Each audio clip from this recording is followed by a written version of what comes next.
तेव्हा होती चंद्रभागा. आधी रचली पंढरी मग वैकुंठ नगरी. पंढरपूरचा महिमा एवढा मोठा आहे. मला असं वाटतं की ज्यांना गाण्यातलं खूप काही कळतं त्यांची मान डोलायला लावायची, आणि ज्यांना गाण्यातलं आता गाणं संपलं एवढंच कळतं त्यांची मान डोलायला लावायची. असं सामर्थ्य जर का कुठल्या गळ्यामध्ये असेल, कुठल्या स्वरामध्ये असेल, तर तो स्वर, तो गळा म्हणजे निर्विवादपणे भारतरत्न स्वरभास्कर पंडित भीमसेन जोशी यांचा गळा आहे असं म्हणतो.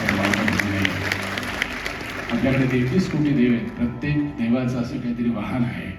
पण पांडुरंग बघा, त्याच्या हातात कुठलंही शस्त्र नाही, त्याचं कुठलंही वाहन नाही. तो फक्त उभा आहे, योगी 28 विटेवरी उभा. तरी तो विश्वाची, सृष्टीची प्रदक्षिणा करू शकतो.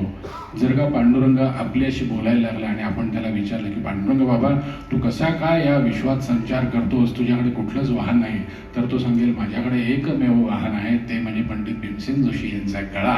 त्या गळ्यामध्ये ह्या संत रचना जातात आणि विश्वाची प्रदक्षिणा करून येतात. 23 देश आणि 67 शहरांमध्ये अभंगवाणी, संतवाणी सारखे कार्यक्रम करून खऱ्या अर्थानं भारतरत्न भीमसेन जोशी यांनी संत ज्ञानेश्वरांनी जसे भागवत धर्माचा प्रचार प्रसार केला, तसा संत साहित्याच्या स्वरांच्या माध्यमातून प्रचार आणि प्रसार कोणी केला असेल तो पंडित भीमसेन जोशी यांनी.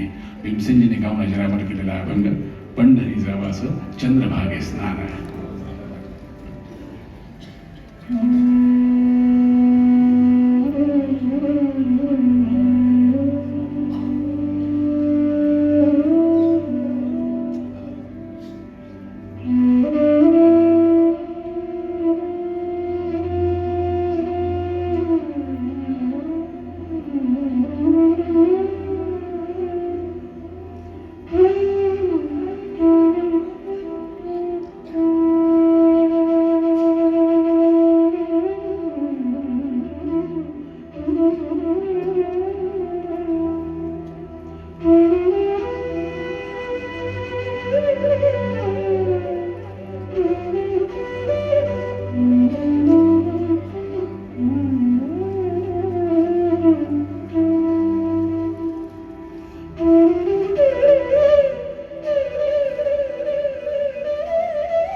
पंढरीचा वास चंद्रभागे,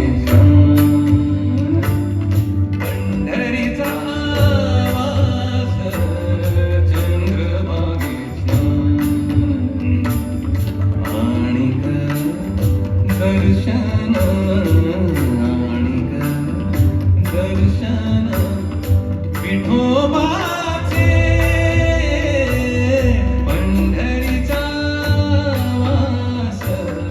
चंद्रभागे स्नान.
महाद्वार